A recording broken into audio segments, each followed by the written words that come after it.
Hello, I'm Gary Hampton. I hope you'll stay tuned. Very shortly, Mike Hickson, Glenn Colley, and I will be talking about how to affair-proof your marriage. Live from the Gospel Broadcasting Network located just outside of Memphis, Tennessee. Be a part of today's episode by calling in or interacting with us through Facebook. Now from Olive Branch, Mississippi, it's GBN Live. Good evening and welcome again to GBNLive. We're so glad that you're with us this evening. We have a great program. We're going to be talking about how to affair-proof your marriage, and it's going to be a great program. We have with us tonight Glenn Colley and Gary Hampton. And gentlemen, so good to be with you. Good to be with you. Appreciate you guys taking time to be a part of the program. I guess as we begin, maybe by way of laying a foundation, in our day and time, a lot has changed in terms of the dynamics of marriage. And so, for those who are watching the program, how would you define, biblically speaking, marriage? Well, what is certainly true is what you just said. There are large segments of our society that simply have disregarded marriage altogether, and of course it's to our national and world peril. Marriage is something that occurs in the heart of God. When in Matthew chapter 19 and verse 6, what God has joined together, that's the reality of marriage. It's not just that we do this legally, it's that God records it. And it's so impressive to me, Mike, that through the Scriptures, Old and New Testaments, you have evidence of God's love for marriage. And really, it seems to me that this is a great place for us to begin this discussion, is that adultery is wrong because marriage is right. That's right. And God, I mean, think about the passages and the penalties exacted for adultery. You got Exodus chapter 20, thou shalt not do this, you can't do this. Mm-hmm. Leviticus, the law, exacted the death penalty for it. Mm-hmm. When you get to the New Testament, you got Matthew chapter 19, and for this reason, you can put away your wife and marry someone else and have God's approval for this cause. Right. And then Romans chapter, you get on. But anyway, the point is that the reason why we know that marriage is so good in the eyes of God is because of the strong way that He has enforced this and the question of adultery. It's true about people in our lives, is that you take a man who is not so opposed to evil. Mm-hmm. It's because he's not too excited about righteousness. Yeah. But God is. And so that's why He comes down so hard on this question of adultery. I think the one thing we want to pick up on at the outset, in addition to what Glenn's already said, is that marriage and God's understanding of it is not limited to any one spot in time. Mm-hmm. That it was a principle that was established in the beginning. You referred to what the Lord said, Matthew chapter 19. In the beginning, God did this. And He established what could really be described as an overarching principle. Mm-hmm. And that overarching principle for every generation, for every law, is the same, that God intends for a man to leave his father and mother and cleave to his wife. So one man for one woman for life is the real plan that God had in mind. Yeah, in Matthew 19, you alluded to that a moment ago. When Jesus was asked the question about divorce, He went back to the beginning, to the very beginning. Mm-hmm. And so we talk about the dynamics of marriage changing and the boundaries, so to speak, have changed. What do you think has led to the demise of the sacredness of marriage? Because I think that opens the door for adultery. Well, there's no question about that. Mike, the world's always going to act like the world. And what this has done has, I think, maybe on the positive side, is to make the message that we're bringing from the New Testament all that more distinctive and impressive. Because ultimately, the way of the world in reference to adultery or the diminishing of the importance and sanctity of marriage, ultimately it's always going to fail. It will always fail. And back to your point too, though, Romans 7, verse 2, a woman which has a husband is bound by the law to her husband so long as he lives. And you know how that passage goes on. I believe that the law referenced there is not the Old or New Testament law, but the law of God on marriage. That's right. And so it's comprehensive, again, to what you're saying, Gary. It's comprehensive, and it's always been God's way. It's not good for a man to be alone. Right. And so man was created and woman was created, and we just need each other. We complement one another. And anyway, aren't you thankful that we serve a God who created us and then showed us the light, and sure, this is the direction, this is how you go? Absolutely. You know, when we talk about God as a benefactor, and you think about the goodness of God, and as you mentioned a moment ago, God is the one that decreed it's not good for a man to be alone. And God recognized that the woman was the perfect complement to the man. Yes. And sadly, we have misconstrued God's law of marriage in our world today, and things have changed so dramatically. And we talk about the danger of adultery.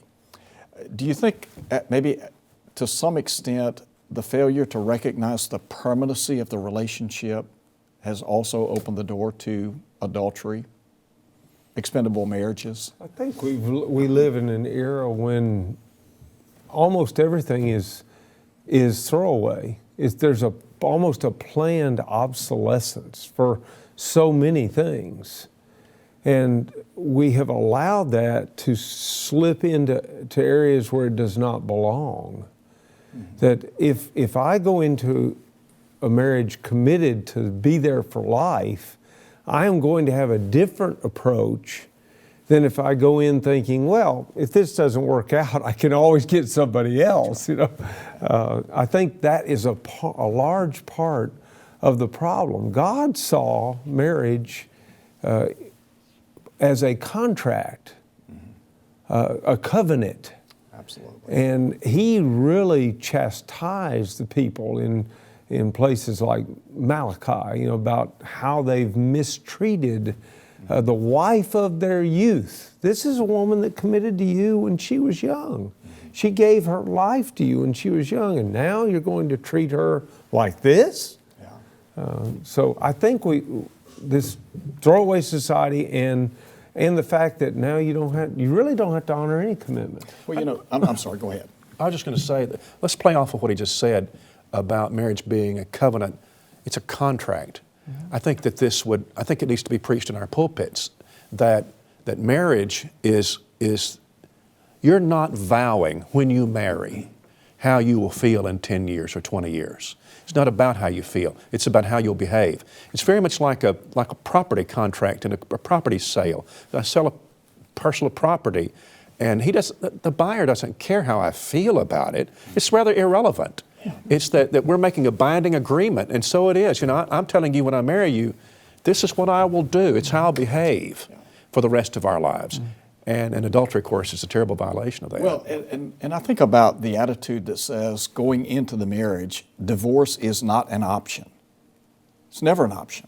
Right. In other words, we're going to be bound together come what may, whether through thick and thin, good, bad, whatever. We are bound together, as you said a moment ago, in a contract. What about in Matthew chapter 19? When Jesus was asked that question about divorce, He responded by asking a question. Have you not read? Mm-hmm. Don't you think that in many ways that's really the problem in our society today with regard to marriage?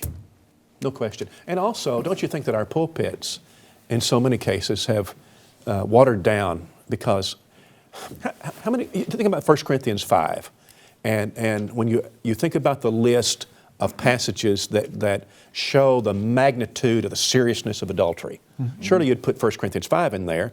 Sure. You play out an example of when church discipline, withdrawal of fellowship was practiced. It's about adultery, right? And the seriousness of this has to be impacted or emphasized in our pulpits, and I'm not sure that we've done that because a lot of congregations already have so much adultery of one kind or another that, by that I mean that adultery, whether you're talking about having someone on the side or you're talking about a marriage which Jesus would describe as adultery. Yeah, you have churches where this is going on and preachers that become just too uncomfortable with talking about it, and then it diminishes. What we need naturally is just clear, frank teaching. I'm scared not to. I understand. Because of the kind of passages we're talking about in the Scriptures, Old and New Testament. God's real serious about that. And it corresponds, the seriousness of God on adultery corresponds to His love for marriage. Sure. Well, let's go back for just a minute about the lack of teaching from our pulpits. You mentioned the fear on the part of maybe some preachers to deal with the subject. And yet, Paul in 2 Timothy chapter 4 said that we're to preach in season, out of season. And I remember Brother Keeble used to say that means when they like it and when they don't like it. So why has it become a subject that is taboo in many pulpits, do you think? I mean, are there other reasons, underlying reasons? Well, I think Glenn's already mentioned it, that with the way society is, and therefore the way the church is to some extent, because the church is impacted by society, we do reach out to society. We bring people in. That's the ultimate goal. That there is a fear that we will drive people away if we just speak the truth. You triggered a thought. I remember hearing about a preacher who made the statement that if he preached what the Bible has to say about marriage, divorce, and remarriage, and not that that's the subject tonight, but that if he did that, he would lose half of his congregation. And maybe he was right. You know, 1 Corinthians 5 says a little leaven leavens the whole lump, and so it could happen. And that being the case, what would you do if you were him? And we know the answer. I know what you'd say, Mike, but I talked to a man one time who phrased it this way. He said, and it was on a different subject, but a similar subject, and he said, but Glenn, I've got to minister to my congregation. And what he meant by that was that he was going to gauge how strongly he taught the Scriptures based on what they were willing to hear. And that's kind of a fearful thought. It was said of Jesus that He taught the people as they were able to bear it. And I understand that there's something to be said for that. A balance. But at the same time, we still have the obligation to preach and to teach, even subjects that are uncomfortable, if that makes sense. You do. Now, that's not to say that we don't do it with love and compassion, but we still have to do it, I think. One of the biggest things is we've got to realize that you do go from milk to meat. And I'm not saying that the subject we're on tonight is meat, but I'm saying there's an implication there that you start with the basics and the simplicity, and then you build up to the more complex. That's the difference between milk and meat. And so we begin with the basic teaching. God loved man. Glenn pointed that out at the outset. He loved him so much that he looked at him and said, there's one thing missing here. It's not good for him to be alone. And so He made a woman for him. And they complemented one another. We've already talked about that. I think generally speaking, men tend to be much more logical, and in their logic, sometimes they can become too harsh, too direct, And the woman is a little bit more on the emotional side. Please don't anybody write, about that. But they do. They have a more tender side in general than the man does. And she will balance him if he will allow her to. Well, don't you think that's where the complement comes in? We're biologically different, but we complement one another. And I think God intended it to be that way. To the degree that in 1 Timothy 3, you can't be a leader, an elder shepherd in the Lord's body and not be married. Yeah. There's a reason for that. Yeah. And it's just what you were saying. Yeah. That's right. Exactly. Absolutely. Got a question that's come in. Ephesians 5:25 teaches that husbands should love their wives as Christ loved the church. How can I ever meet that standard? Great question, because that is a lofty standard. It is, but I think one thing that we struggle with is that when we use the word love, that is so, it encompasses so many things. You literally can meet a young man on a college campus who says, I love hamburgers. And he'd say it with great passion. And then he turns around and says, I love my girlfriend. Well, you love your girlfriend like the hamburger? Or is there a difference here?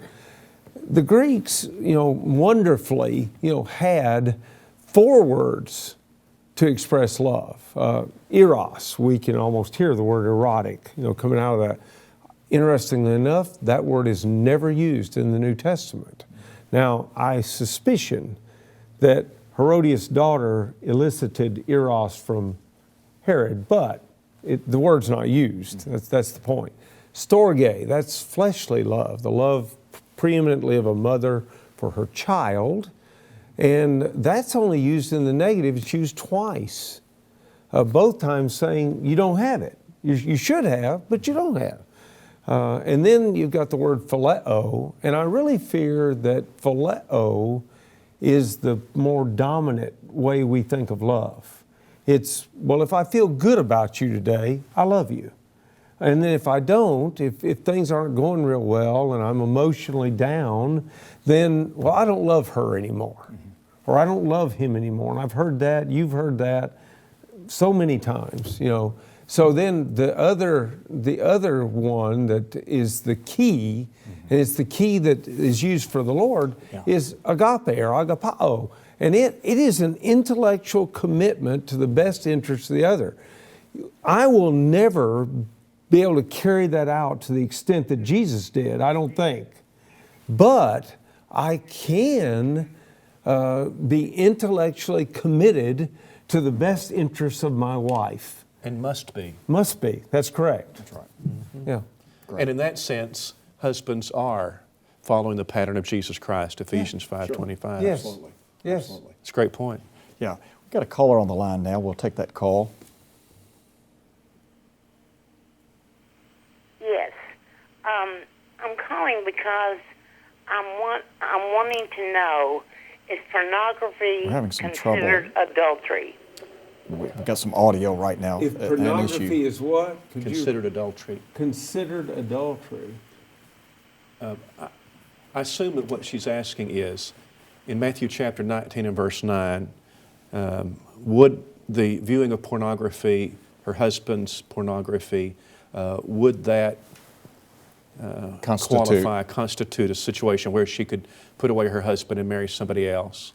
And you want to? No, I do not want to put away my husband. Okay, but you're asking if that qualifies in Matthew 19:9. Is that what you're asking? I'm asking because my husband and I are both Christians, but he does have a pornographic problem. It comes up every blue moon, a little bit bluer than I would hope. But the problem is that I think he needs to know by hearing you say there on GBN, because we watch GBN every day. Every day we commit 30 minutes at least to GBN. Good for you. Good for you. We enjoy your program so much. But the thing is that I think he needs to hear it said on this program that it is a sin. That God looks as a marital sin. It is adultery. Because they're looking at pictures of sex, and maybe are they wanting to join in? I mean, what does God think about this? That's what I want to know. Well, I'm not sure that personally I would want to go, and you didn't ask this, I'm just dealing with it as a whole, trying to. I am not personally sure that you absolutely could say that if a man was involved in pornography, that would be grounds for divorce in God's eyes. I don't want to go there. Here's where I do want to go. I do not want a divorce. Yeah. I don't even think about divorce. Right. Here's where I want to go. In the Sermon on the Mount, the Lord in Matthew chapter 5 talks about the difference between the way men were talking about it in his day and really the spirit of what God wanted. And he says, "You've heard that it was said to those of old, you shall not commit adultery. But I say to you that whoever looks at a woman to lust for her has already committed adultery with her in his heart. If your right eye causes you to sin, pluck it out and cast it from you. For it is more profitable for you that one of your members perish than for your whole body to be cast into hell." Unfortunately, pornography creates a a totally distorted view of the husband-wife relationship and of the intimate relationship that we have, and it tends to destroy the very bond that God intends for us to have. So I would definitely say stay away from the pictures of disrobed, and that could be men or women, and we are speaking to both men and women, because oddly enough, with the advent of the growth of the internet, the rise in women viewing pornography is dramatic. And so now it's not just men that are looking, it's women too. And all of us are ruining, it ruins your concept of what it ought to be in the home. It's so true. I want to say two things in addition, agreeing with what Gary is saying. When you go to the Scriptures and examine all the warnings about lust and looking onto someone that way, it's always gender specific. It's always a man looking at a woman. It can happen in the reverse, like Gary's talking about. Of course, that's true. But the warnings, Proverbs chapter 5, for example, or chapter 6, or Matthew 5:28, whoever looks on a woman to lust after. Mm-hmm. Or 1 Timothy chapter 2, and about the warning about immodest apparel. Who is it? Well, it's the girls. And the reason is that men are more prone to this sin. Mm-hmm. Now, it can happen in the reverse, but it's not as, I don't think it's as built in as it is in this way. But for those of you who are watching tonight, can we just say this plainly? The use of pornography to any degree is a sin against God. That's what it is. I do not know how you would better define that than with the passage that Gary used in the Sermon on the Mount. Whoever looks on a woman to lust after her, well, I mean, how are you going to define pornography better than that? That's what it is. Yeah. Has committed adultery with her already in his heart. And we don't have to play this out if you don't want to, but it is my considered opinion that the use of pornography does not qualify for Matthew 19:9 and putting away your spouse and marrying somebody else. I think that's a different matter, and we could talk about that later. But pornography tilts something in a man's mind. A lot of young men, unmarried men right now, I want to be very discreet, but are entering marriage thinking that when they marry, their porn habit will go away. That's not true. But what also is true is that many young men are marrying incapable of a normal functioning intimacy with their wives because of pornography and the accompanying things. And that's a frightening reality. Yeah, absolutely. Yeah, yes, absolutely. Sir. Yes, so sir. I don't know if we've helped you, sister, but I think you're right on, and the answer is that it would do your husband good to find a good brother in Christ and set up an accountability system. And if you want to contact me later, I'll give you some ideas about how that can be done, and he can beat this. He can get rid of it. Let me add this real quickly. My audio, I'm having some issues with audio, so I can't hear what this sister's saying. But I do want to say that we had a program a couple of years ago on pornography, and a brother was watching the program and called in, and I think he ended up talking to you and went through some counseling and met me about a year later and said, that program saved my life, saved his spiritual life, saved his marriage. And so, as you said, there is help out there. Yes. And so please don't give up. Yes. And sister, I wanted to hear you say, sir, is that it will ruin your marriage. Oh, there's no question about that. And so, sister, I hope you feel sort of validated. You're right, and he's got to get rid of this. It will eat him from the inside, and you cannot do what he's doing and come away unscathed. So encourage him and love him, and however we can help, we will. Thank you, sir. God bless you. You've been very, very helpful. Good. And to God be the glory. Amen. Always. That's right. And to your show, thank you, God, for someone having the foresight to do something such as this. Thank you. Thank you. Appreciate you guys shouldering that. I've got some audio issues on my side, couldn't hear, but I appreciate the very kind and candid answers that you gave. We're going to take a break. We'll be right back in just a moment. Hope you'll stay with us. See you in just a minute. Hi, I'm Kevin Rhodes, host of the program Expositions. The Apostle Peter said in 1 Peter chapter 2 and verse 2, "As newborn babes desire the sincere milk of the Word, that you may grow thereby." And I think many Christians really want to grow and learn, but do not know how. That is why I wrote How to Study the Bible, a practical guide to biblical hermeneutics, in which I explain the attitudes, the understanding of authority, several chapters on context, walk you through basic lessons of how you do a topical study and a textual study, and throw in some deeper things involving translation and textual criticism if you would like. So if you really want something with greater depth than just a basic introduction, but something more practical than Dungan's book, think about picking up a copy, available through Azimuth Media, select bookstores, and on Amazon.com.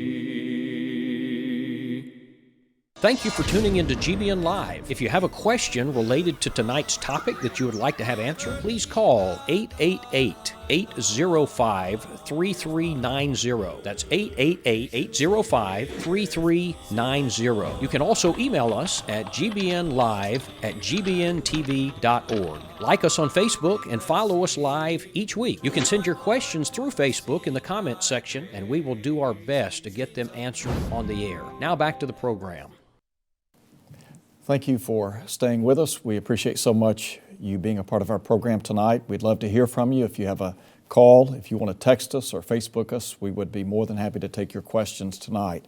We are discussing how to affair-proof your marriage, and so we want to take your questions, your comments tonight, and we want to begin, I guess, this segment of the program talking about some tips maybe to prevent affairs. And so what are some practical things that couples can do to solidify their marriage and prevent a third party? Boy, the one thing that I like to talk to people about, so many times we get so wrapped up in our day-to-day existence, and children come along and we've got this event and that event and the other event, we're being pulled every which way, and we get so busy. And then somewhere in that time frame, the husband and wife begin to drift apart. And when they come in and they say something like, "I don't love her anymore, I don't love him anymore," whatever words they use, I like to say, well, how did you start out loving each other in the first place?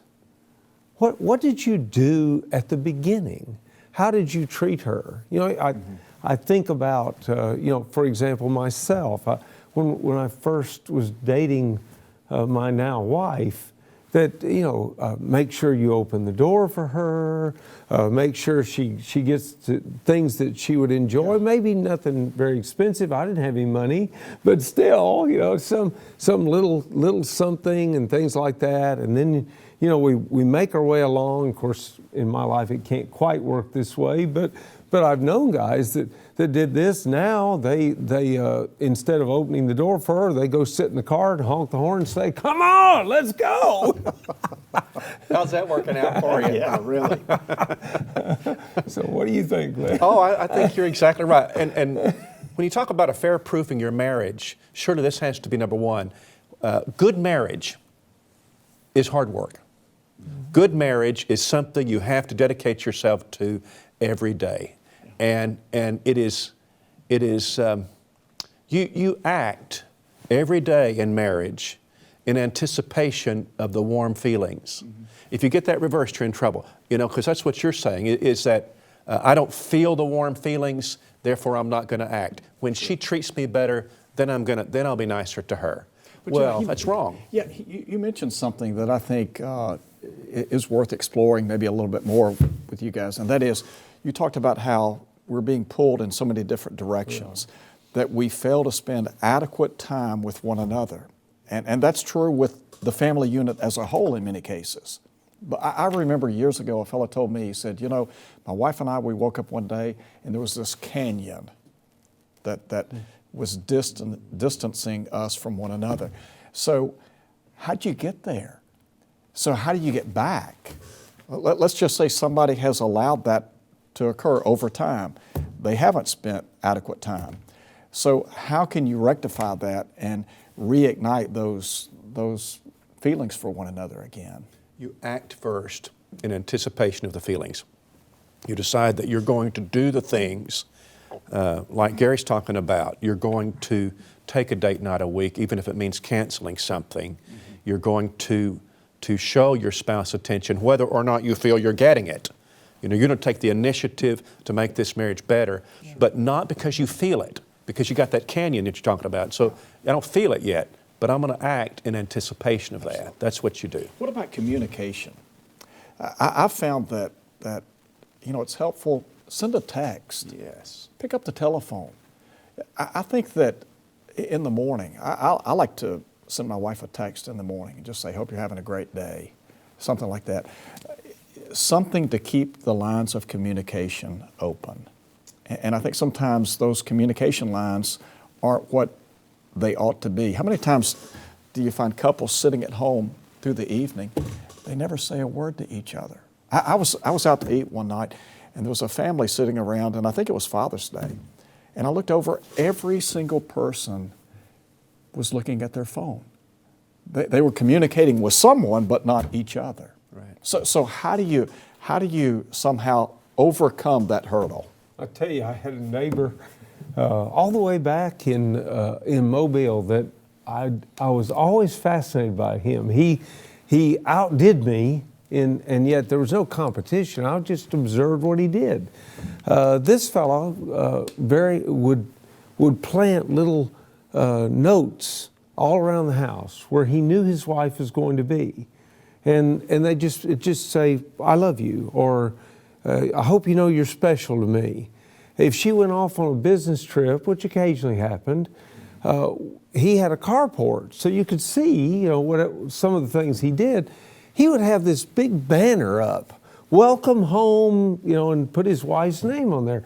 And I always thought, that guy has got it on the ball. He's got a wonderful idea here. That's interesting you bring that up. I was out of town in October, and when I started going through my stuff, my wife had placed a little envelope in there, and she had something for me to open every night. And so, just little things like that. But you know what? I look forward to opening those notes. Oh, yeah. And so just the little things sometimes can make such a difference. And the intimacy of marriage plays a role in this. You seldom find a marriage that's really struggling, communication, they're fighting, where the intimacy is good. If it sort of corresponds, I think. And so included in this mix ought to be that a wife sends her husband little texts discreetly and says, "I can't wait till you get home tonight." And what happens is that you build this, "I want to be with her," and you ought to schedule that. You ought to plan for that and flirt with each other. And you do this, again, you have to act first and then anticipate I like that. the feelings. So what are some other tips that would help people to prevent a third party in their marriage? Well, we have started something this year that I'm enjoying a great deal, and that is we're reading the Bible together all the way through. And we sit and we allow someone else that's a professional to read it, but we've got it set up to where whichever one of us has a thought, we can push pause and we discuss and we interact about it. And we're talking about something other than those things, those trivial things that you just kind of let go by. I mean, everybody talks about them anyway. We've gone beyond that, and this interaction is good. At least it's good for me.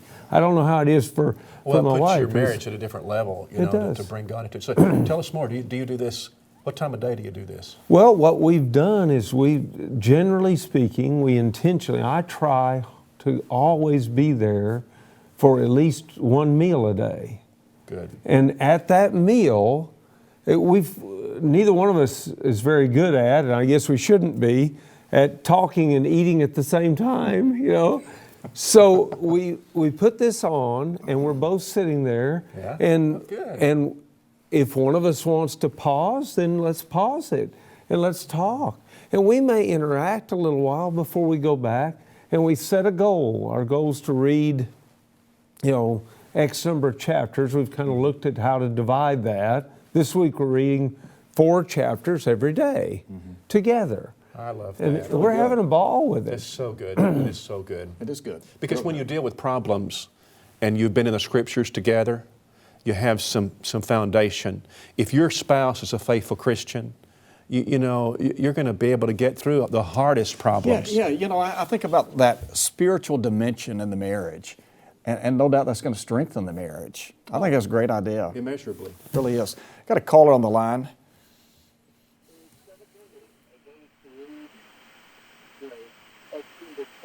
Hello. Yes, ma'am. Hi, how are you? Doing well. How are you? I'm well. I wanted to ask the question, what do you do when your husband chooses to live separate and apart from you and then goes outside of the marriage? Wow. When you speak of the, adultery and, trying to prevent, an affair in your marriage. But I just don't know what to do or how to do it or, I just don't know. I'm trusting God every day and praying, so. Sure. But I can't make that choice for him. He has to make it for himself. Yeah. Is he interested in staying in the marriage? Sometimes I say yes, and then sometimes I would say no. It's like a thing going back and forth. He's there, and then he's not, and he's ready to walk out, but then he comes back, and then he says he wants to stay. It just constantly goes back and forth.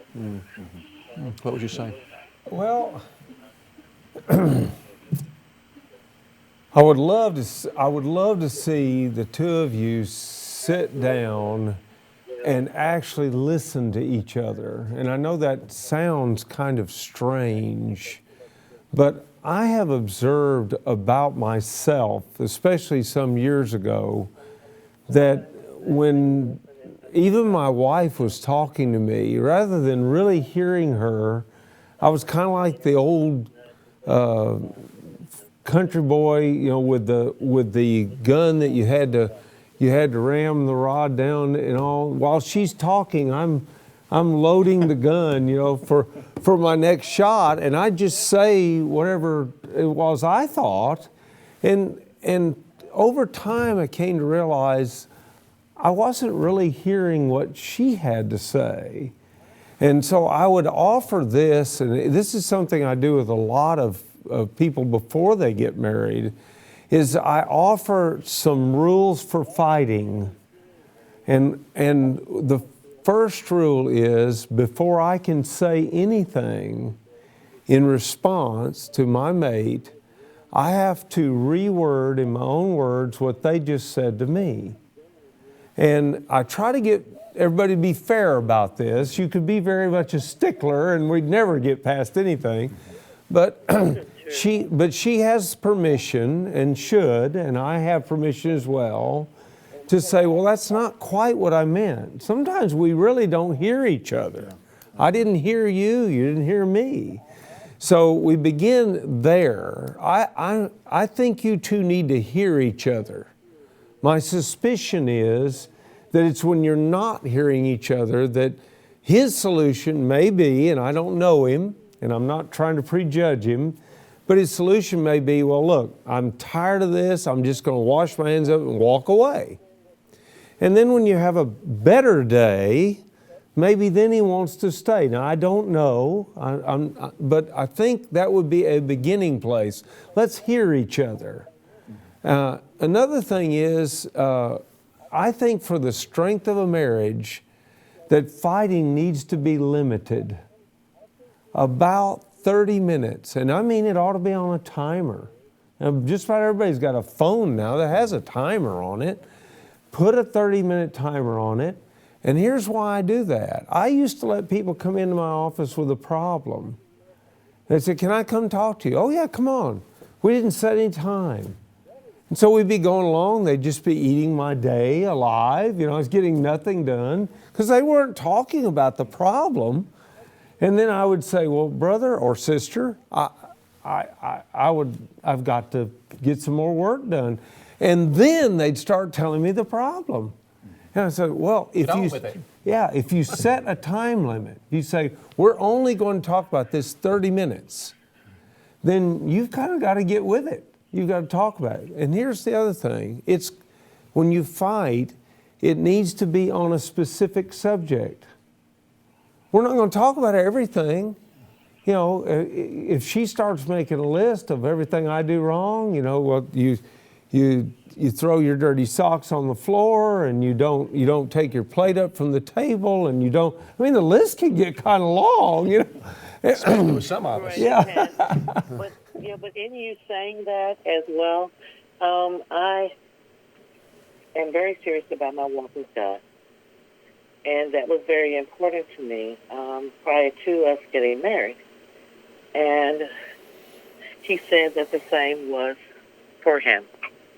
Only for me to start seeing something totally different from that after marriage. To the point that, you always talk and it's always God, God, God, God, God. But I don't know any other way to live my life. Yeah. But to trust in Him for everything that goes on. Okay. And what you told me as far as your faith walk and to show me what your faith walk is are two totally different things than what you said earlier about, opening the door. All of those things that you did before. Once we got married, it was, I don't know if you remember the old show To Tell the Truth, will the real person stand up? Mm-hmm. Yes. So it was what you do to get there, but you don't continue that. Well, it becomes more selfish. So, and I just want to do what's right according to the Word of God. Good. Not what I think, well, but what God Gary's wants. about to give you some real direction from the Word of God. Look at sometime when you have time. Look at 1 Peter chapter 3, because Peter actually anticipates that there will be husbands who cannot be won through preaching or teaching. Right. Just not going to happen. And so here's what he says about that. Wives, likewise, be submissive to your own husbands, that even if some do not obey the word, they, without a word, may be won by the conduct of their wives, when they observe your chaste conduct accompanied by fear. Do not let your adornment be merely outward, arranging the hair, wearing gold, or putting on fine apparel. Rather, let it be the hidden person of the heart, with the incorruptible beauty of a gentle and quiet spirit, which is very precious in the sight of God. And then he goes on. Here's my point. If he has expressed to you that he doesn't want to be, and I'm going to put my own word here, you didn't use this, he doesn't want to be preached to all the time. He doesn't want you to constantly be, and again, my words, not his, shoving God down his throat. Then I would urge you to talk less about God and let God shine in your life more. And that will preach to him in ways that your words apparently right now cannot do. That's exactly right. Now here's what I want to suggest as we continue this thought. I would suggest that you sit down tonight and you make a list on paper. This is the list of what your husband would change about you if he could. Now I'm not going to ask you to say it on the air, of course, but I want you to make that list. This is what my husband, if we ask him the question, what would you have me change? This is the list of what he would change. And then give us a month and change those things. Now, what Gary said about showing God through the way that you live is the point, but what your husband will understand is that Jesus makes you a better wife. she's a Christian, she's into, as he might put it, this God thing, but here's how it translates to the way I get it, and that is that she's a better wife. And then I want to say that at the end of that 30 days, you sit down with him and you say, I want to have a real marriage with you. And here's some conditions. If you'll do it, I'll be the best wife that I can possibly be to you. Now, would you be willing to make that commitment? Can I tell you that I did that? And in doing so, some changes started to come about. I said, this is God's project. It's not mine. Good. And I am consistently in prayer, praying that those things will continue. And this has happened, I would say, in the last week. But to separate yourself from me in the home, and I said, I'm going to let God have his way in that for him to bring him back. Okay, you've got to do this. What you've got, I want to encourage you to keep doing it, and think about it this way now. You're going to be judged one day by the kind of wife that you are. He'll be judged by the kind of husband he is. You do this in service to Jesus, all right? Okay. You be the best wife you can be in service to Jesus, no matter how your husband chooses to act. Now, there could be a time that you just can't bear it anymore, and that would be a different approach that you'd take. But for now, do 1 Peter 3, 1 through 7. Okay. That's what Brother Gary read a while ago. Read it again. That's your passage. And be the best wife that you can be to that man. And then you're creating an atmosphere where he can be the best he can be. Now, that's not magic. It's just plain old hard work. Yeah. And that's what you've got to do. Amen. Time. Yeah. I thank you I thank you from the bottom God bless of my you. heart. I thank you for that. Yes, thank you. Ma'am. Thank you for calling in. Thank you. All right. Bye-bye now. We're going to take a quick break. We'll be right back in a couple of minutes. Hope you'll stay with us. In Luke 10 and verse 2, Jesus said that the harvest is plenty, but the laborers are few. 2,000 years later, that statement is still true. The church and the world desperately need more preachers of the gospel, but good preachers aren't born, they're made. Consequently, in 1971, the Carnes Church of Christ decided to commit themselves to preparing and training men to preach the gospel. Thus began the East Tennessee School of Preaching and Missions. Over the past 45 years, this congregation and School of Preaching has prepared and trained nearly 500 men to go forth and preach the gospel. In 2012, the name of the school was changed. What was formerly called the East Tennessee School of Preaching and Missions is now known as the Southeast Institute of Biblical Studies. Although the school has undergone a change in its name, it still has the same mission, it still has the same commitment to truth, and it still has the same pursuit of balance. We trust that you also realize that good preachers aren't born, they're made. And if you have a desire to answer Jesus' call for laborers, we'd like to help prepare you. If you'd like more information about us, please visit our website at wedopreaching.com. GBNLive is brought to you by Churches of Christ. If you have any thoughts or concerns about tonight's content, please write to us at 8900 Germantown Road, Olive Branch, Mississippi, 38654. Our email address is gbnlive@gbntv.org. Feel free also to call us at 888-805-3390. To view past episodes of GBN Live, visit our YouTube channel at youtube.com/user/GBN TV. Just search for Gospel Broadcasting Network, and don't forget to click subscribe for updates on new episodes and to see when GBN goes live. GBN is also available on Roku, Apple TV, iPhone, iPad, Android, and Kindle Fire devices. To find out more, visit gbntv.org. Thank you for staying with us. We've got about 10 minutes left in our program tonight. We're going to try to cover some material very quickly. We did have someone that took the time to email us tonight via Facebook, a fellow that had been in combat, 2 tours of duty, and I know you guys wanted to maybe say something to him about the complex situation that he is facing in his marriage. Okay, I'm going to say something. I want Glenn to follow up what he's already mentioned to me. My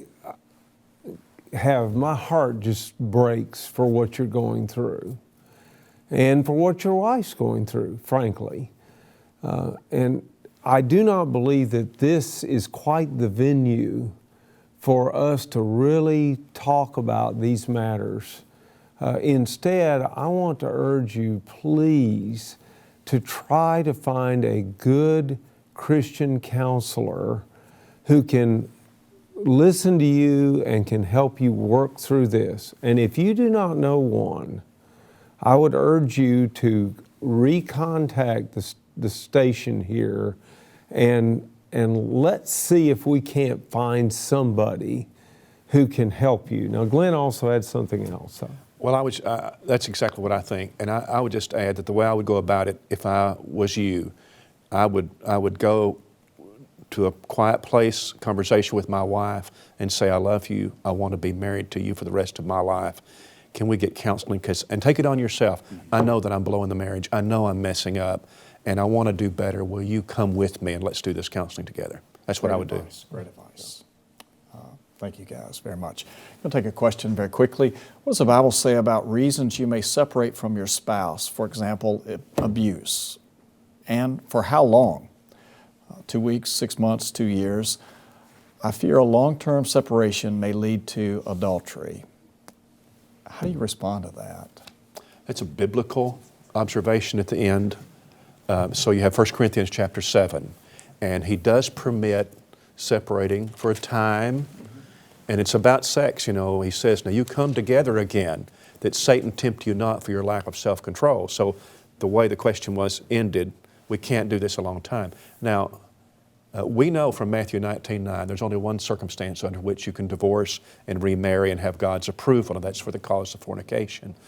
However, I think that there are also some circumstances where a person has to separate themselves from great danger to protect their lives or the lives of their children in order to serve God. And you do that with, this is strong, this is important, you do that with an intention of reconciliation. Never give up on reconciliation. Now you would I would suggest drawing up on paper and saying, I'm separating from you until we can come to these points and have a healthy, holy marriage. That's what I want with you. And, in other words, divorce is not an option. It's not. And except in the case of, let's add one more point onto this, is that divorce and remarriage is not the only issue. There is no such thing as a sin-free divorce. Okay, so you don't have the option of saying, I'm going to break my vow to you and just divorce you, and if I don't remarry, then I'm all right. I don't know when anybody ever thought that, because this is a sacred vow. So you have some egregious problem, alcoholism, drug use, abuse. Separation appears to me to be permitted in 1 Corinthians 7, but you do so with a mindset of reconciliation when you can get it straightened out. Absolutely. And one of the biggest things that I think that we all need to learn is to be able to go to our mate and begin by saying, I love you. I will always love you. You cannot do anything to break my love for you. But if you insist on continuing down this path, I cannot remain with you until you rectify that, but I will love you anyway. Yeah. And if you adjust it, I'll come back. Good. That's right. I think very, very good advice. I couldn't help but think about the prodigal son in Luke 15. The father still loved the son, didn't like what he was doing, but he still loved him. Yes. Another question, is it okay to see other people or date when you're separated from your spouse? Absolutely not. That is like saying, well, I know I'm a diabetic and I'm not supposed to have any sugar, but it surely won't hurt to have one chocolate kiss. It's just inviting. It's trouble. Inviting trouble. It's all it is. It's so true. Can we just build on that? You want to protect your marriage from adultery. You can't wait for big issues. You've got to start with the little things, because that's where it gets really dangerous. Christians don't commit adultery because they plan to do it. They commit adultery because they don't want to not do it bad enough. And so you start with the little things. You don't go to lunch alone with a woman. I'm a preacher, and I don't go visit women by myself. And if I go to a door and knock and say, "We're glad to have you this past Sunday in worship," she says, "My husband's in Albuquerque. Come on in, and I'll fix you some tea." You know what? I'm not going in. Thank you. No, I'm not going to do that. Don't counsel a woman alone in your office. You just take these precautions and you don't violate them. And anytime you're in a circumstance with a member of the opposite sex and something is said or done that makes you feel uncomfortable in the context we're discussing it, you always say something of a complimentary nature right then about your spouse. Always. Be careful about your psyche. And when so many times adultery occurs in the workplace. When you start hiding things from your spouse, or don't make your best friend or your best friends members of the opposite sex. And don't start confiding things in members of the opposite sex that you confide in your wife. These are lines that you start thinking, I can't wait to go to work tomorrow. You don't say it to your wife, but you think, my coworker's going to be there. She smells good. I really like her. You're standing close to quicksand there. Yeah. If you don't want to fall down, don't walk in slippery places. That's what. And about what you said a while ago, Gary, about the cell phones, can we just make a rule tonight that in your marriage, you've got to stop using the cell phones at the meal table, unless you're looking something up to contribute to the conversation, or there's an emergency, and I mean somebody's really bleeding. Yeah. Don't look at your cell phone, because you're gonna end this marriage one day and regret the time that you wasted not talking and looking at each other. Right. Let me, very quickly, we've got one question that's come in. Let me just see if we can nail it very quickly. My sister's husband cheated after dealing with my sister, who is difficult, demanding, hard to live with for many years. They've tried counseling, nothing working, because my sister blames all of the problems on her long-suffering husband who made one mistake. She refuses to take responsibility for any of the problem. What can I do?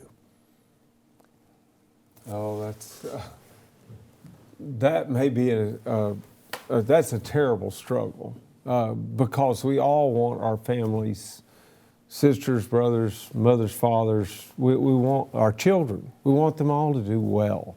Every one of us do. And I would suggest that it may be time to just ask questions. Too many times I think I'm trying to make my point. And if I could just ask some questions, and they may have to be very, very careful. Is there anything you think you might be able to do to help make your marriage better? Yeah. You've stayed with your husband. I appreciate and love you so much for doing that. What could you do to encourage him? That kind of thing. And that I agree. And the only hope for that marriage is Jesus Christ. It is. The only hope, and this is what the sister ought to be doing, is helping, because the problem right now is that there's Jesus Christ missing in one or both of those people. Yeah. Good point. That's the answer. Guys, I can't tell you how much I appreciate your advice, words of wisdom. Good stuff tonight. Really good. Thank you. Well, thank you guys, and look forward to seeing you again very soon. Hope you'll stay with us in the future. Look forward to seeing you again. God bless. This has been GBN Live. Thank you for watching.